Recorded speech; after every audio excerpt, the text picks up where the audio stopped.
Hi, this is Lorraine, and I'm doing another video. If you'll give me a second to clear, center, and balance my energy, we'll get started.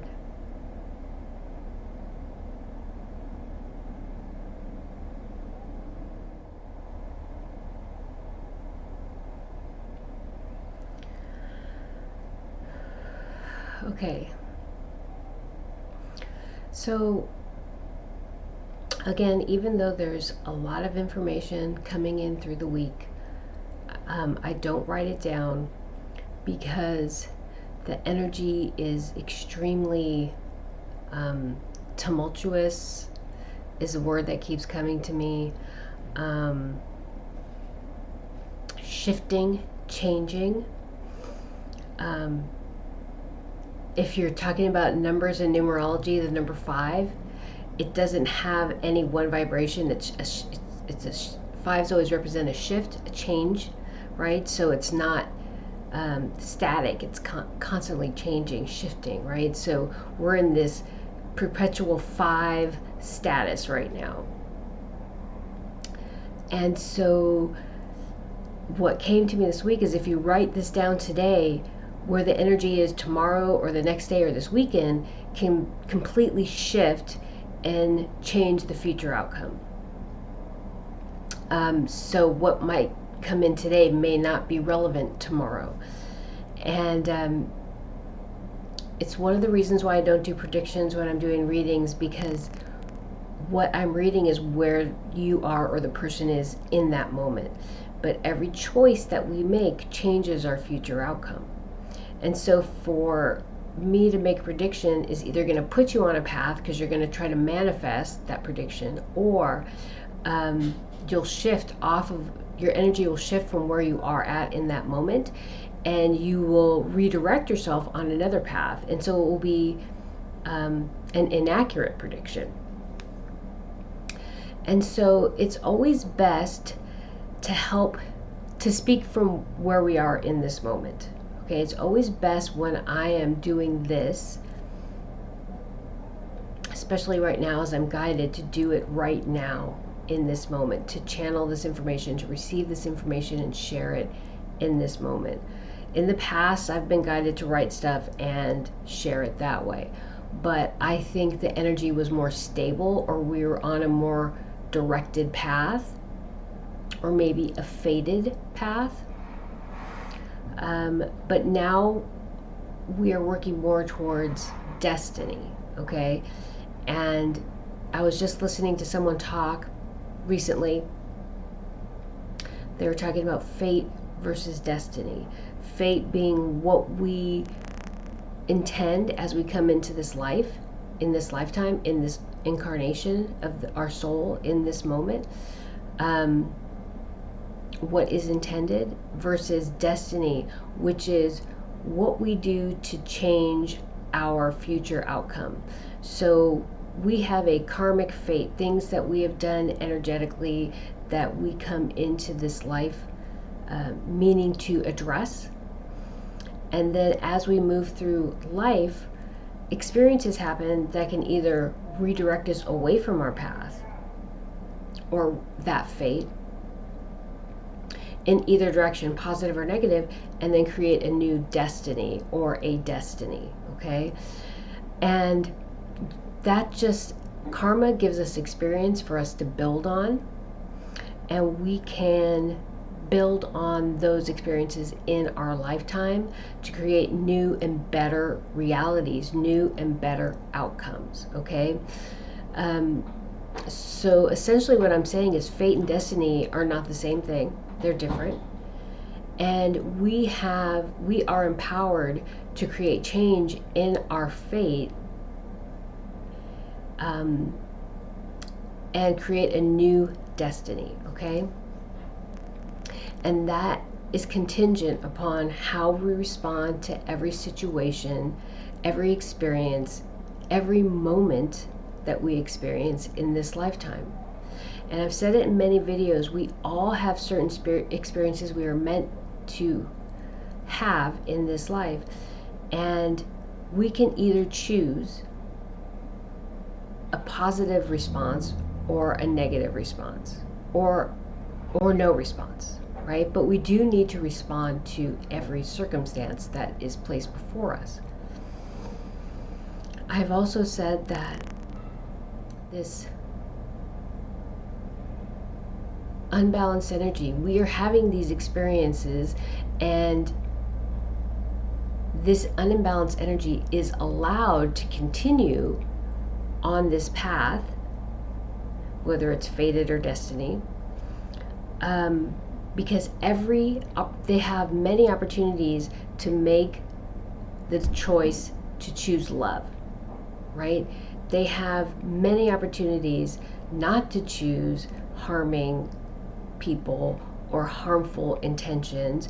They can choose intentions of love, right? And shift their fate to a different destiny, okay? And so it's important, the divine creator creates these circumstances because it is important for all of us to have the opportunity to make better choices, okay? Choices that help us move towards the homeostatic state of unconditional love, because that's what divinity, the source, the creator of all things, that is the homeostatic state of that divine consciousness, is unconditional love. Okay? And I've said this in past videos, this experience in duality, this iteration of divinity in duality, okay, allows it to see itself from a new perspective. And it has had the opportunity to see what its homeostatic state is. And humanity has provided that opportunity. We are extraordinary and unique. Humans are extraordinary and unique on this world.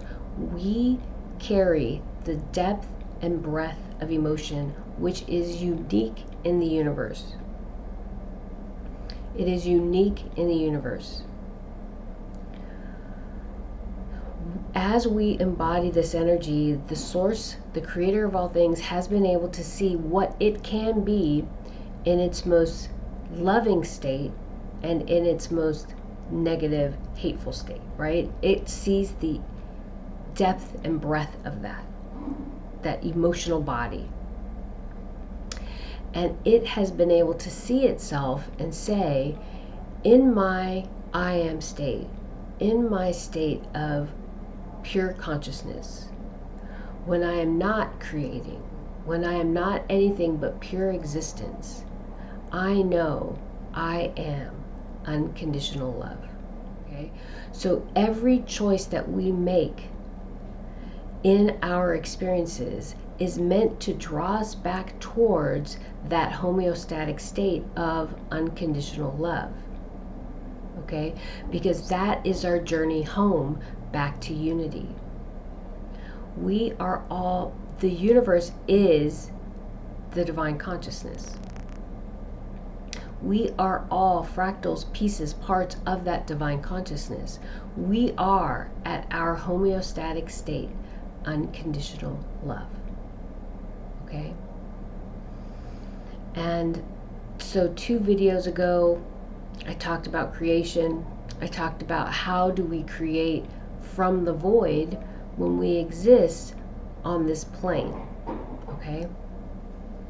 And what I wanted to share is I work with my kids and I clear their energy every night, and we used to pray when I was a kid every night, and this is my version, my new version with my kids of prayer. Every night we work on clearing our energy and creating balance in our energy field. And it's just a brief thing. We don't sit for hours or even 10, 20, 30 minutes. It's just a few minutes every night. And when I do this, I'm always seeing myself or us in the void, and I always see us with the sun. So we are always moving through water, very balanced, very smooth, slow motions. And then we are surrounded by void. I don't want to say it's dark or blackness, it's just void with a bright sun-like light before us. And what I know is that this represents creation. We are in a profound state of creation right now, okay?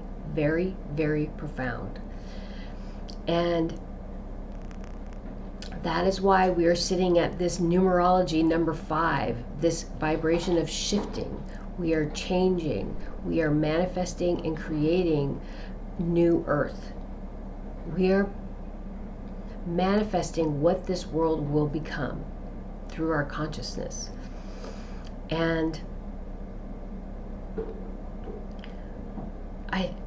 how do I say this? Give me a second. I've watched a lot of documentaries or videos on reaching this meditative state of samadhi, I think it's called. Kind of releasing all things and going back to this I am state, okay? Returning to this I am state from this plane of existence. The second that you acknowledge that you are I am Lorraine, or you are whoever you are, you move yourself out of that state of samadhi. But as I was, over the years, I became conflicted. I felt like if we create from the void, because I received very strong messages about how the void is where creation begins. The void is nothing. Creation is everything. And there is a spark that creates from the void. So, and creation is happening continuously, every moment. Okay, every moment, every thought is a new creation. Okay, every movement is a new creation. Every shift, everything, every moment, every change is a new creation. So how is it that we can only create from the void? We have to be creating every moment. We are creating this reality every moment, and we are creating it from the void. Because this reality is a construct that we have created from the void. Okay? So this reality is an extension of our consciousness that we have created to experience ourselves from new and different perspectives. Okay? Not just divinity, but us. Okay? Divinity created this universe to see itself from new and different perspectives, from a new and different way. But we do the same thing. Okay? We are doing the same thing. And we reconcile these realities in unity. And I recently had this personal, I guess I would say a conflict. I'm not sure if I would say it's a conflict, but I was a little confused. I was accessing so many experiences, and I'll just say through the Akashic Records. I don't feel, so I'll use that paradigm, the Akashic Records, okay? I was having so many experiences and lifetimes, experiencing lifetimes, all these people's lifetimes on this world and many other lifetimes. And I'm like, how can I have all those experiences? I'm like, we talk about past lives, we talk about reincarnation. And 6 years ago, I had a very clear idea of what certain lifetimes were that I had that lifetime, okay, and I was that person, and I was that person. But recently, I've had so much access to information that I started to get confused. I'm like, how could I have all these experiences? How can I be all these people? Okay, how's that possible? But when we start to release this idea of separation and move towards unity, we realize, we understand, we know that each person that we experience is truly a reflection of ourselves, because there is only one consciousness in this existence, and it's the divine consciousness, okay, the creator of all things. We are all extensions of that consciousness, but we are also unique in our individuality, okay? But we are not separate. We are unique in our perspectives, but we are not separate. And so I've had to work on and reconcile my understanding and my connection to all these lifetimes as a connection through unity consciousness. Okay? Have I had all those experiences? No. Have I had all those experiences? Yes. Why? Because I am everything, everywhere, and nowhere. I permeate all things, unified always, never apart. Okay? These are truths as we open up to the divine consciousness, as we open up to our connection to the higher self and to divinity, and as we receive information, we awaken and we realize who we are on a very profound level. And we start to realize that what's happening around us are just merely experiences to help us understand who we truly are. Okay? All of the experiences. And when we start to realize that these experiences are meant to just show us who we truly are, and that you are a reflection of me and I am a reflection of you, the compassion that we show each other that we are capable of is boundless. The love that we are capable of, the love that we are capable of showing one another, is truly unconditional. Because I've learned to love myself unconditionally. And once I can love myself unconditionally, I can love all those things, all the people, all the energy, all the experiences around me unconditionally. Okay? Because I have come to understand that connection with myself and with the source of all things, the creator of all things, the source of all creation. Okay? But that is my experience. Your experience may be different because your perspective is different, but it's no less valuable and it's no less right. The journey is towards that homeostatic state of unconditional love. Every perceived positive and perceived negative experience is about helping you on that journey towards your homeostatic state of unconditional love and towards that journey back to unity, back to wholeness. And that is why it is so important for us to start making those connections, to love one another, to help one another, to share whatever we have with one another. And in the last video, I talked about how currency or money blocks these things. Oh, I can't start this soup kitchen. I don't have enough money. I don't have enough resources. I don't have enough people. I can't pay them enough, right?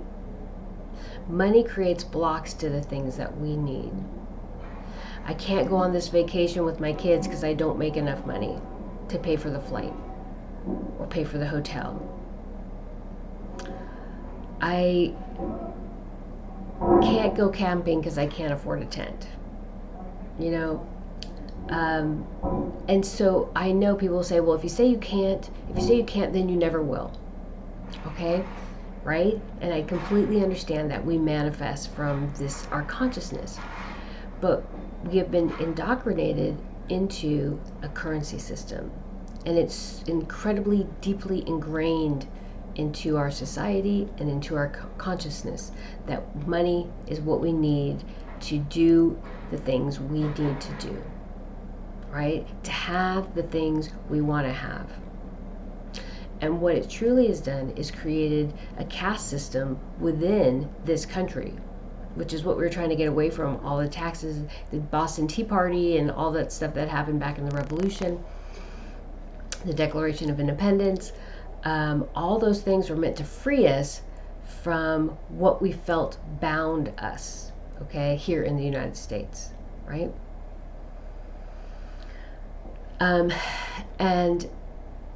But if we look deeper into it, what currency has really done is create an unnamed thing, a caste system that's unnamed, right?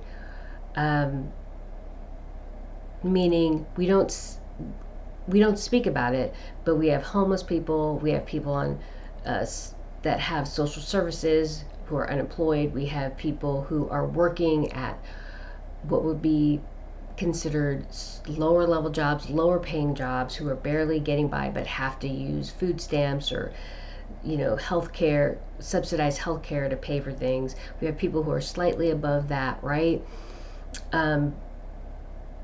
Middle class, upper class, right? We have this caste system that's not named. And the people with the most money can do what they want, where they want, how they want, right? I'm not judging. I'm not saying anything's right or wrong. This is where we've come to. And we've been taught that we need education to make more money, to have a better life, but now we have to put ourselves in such debt to go to school, especially if you come from the same background I do, that you'll be 50 before you get out of debt, and but you'll continually be in debt. You'll never be living without debt, whether it is with a mortgage, whether it's with student loans, whether it's with credit card loans, and those things always keep you bound and confined. Okay? And so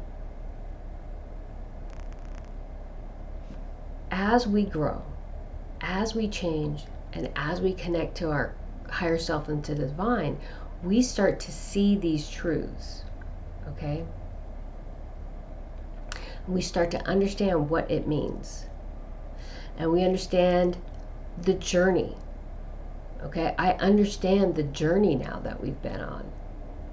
Especially when I'm tapping into my past lives and what I've done. When I've ruled kingdoms, when I've been kings or Caesars or Caesars or kings, queens, right? Whatever it was that I was in those lifetimes.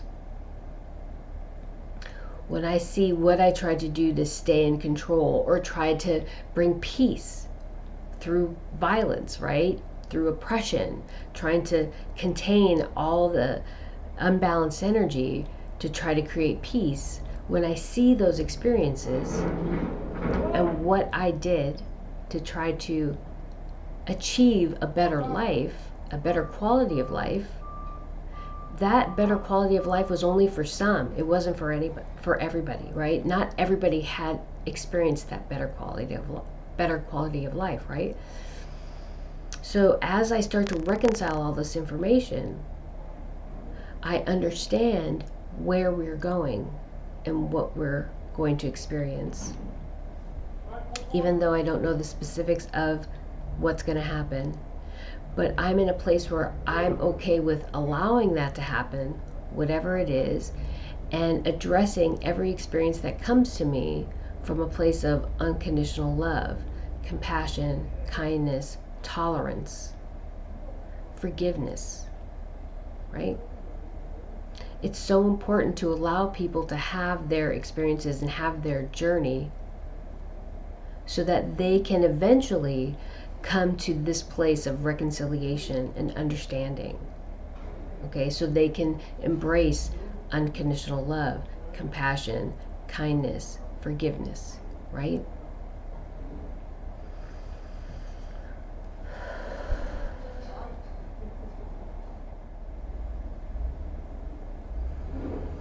So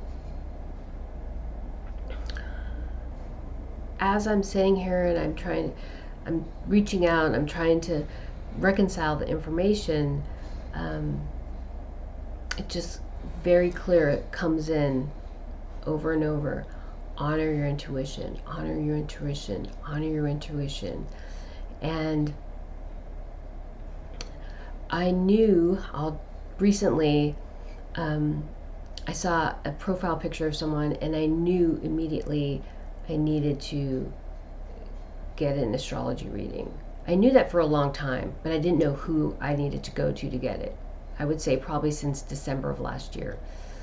And then I saw this profile picture and I said, that's the person. And I honored my intuition. And in that interaction, something opened up and I could feel it. I could feel it open up. I could feel the floodgates open. The energy, like, I was just so filled with like love and validation, and then it just started overflowing, like my cup was overflowing, and I was so grateful. I was so grateful. That feeling of validation was very important. And so I just wanted to, that came in very strong to share that. Like when you feel that in your body, something in your body very strong, always honor that. Okay? That is clairsentience.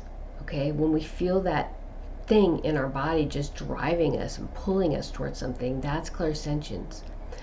And as humans who carry the depth and breadth of emotion, which I talked about at the beginning of this video, we carry the depth and breadth of emotion, okay? I feel like our strongest clair is clairsentience. It's one of the harder clairs to read. It's one of the harder clairs to trust because it's not very tangible. But that is our strongest intuitive guide. And if we trust it, it will show us exactly where we're meant to be. And it'll take us there. Okay? And clairvoyance is vision. Claircognizance is knowing things without knowing how you know it. Clairaudience, sound, hearing. It could be voices. It doesn't have to be voices. Clairtangence, touch, also known as psychometry. Clairaureliance, which is smell, and clairgusta, which is taste. I had to figure out what each of those were and how I could reconcile that within me before I could just let it go and just kind of allow the flow of information to happen and honor it as it comes in. But I felt in that moment that it was important for me to say that to anybody who's watching the video. This is how the divine speaks to us. This is the language of the universe, okay? And once we become proficient at translating that information that's coming in through the clairs, we become very proficient at following divine guidance, okay? There are cards and pendulums and all those things. Those are divination tools, but the clairs are a direct connection, energetic connection to the divine, to the creator of all things. Okay? I think that's it. Thank you.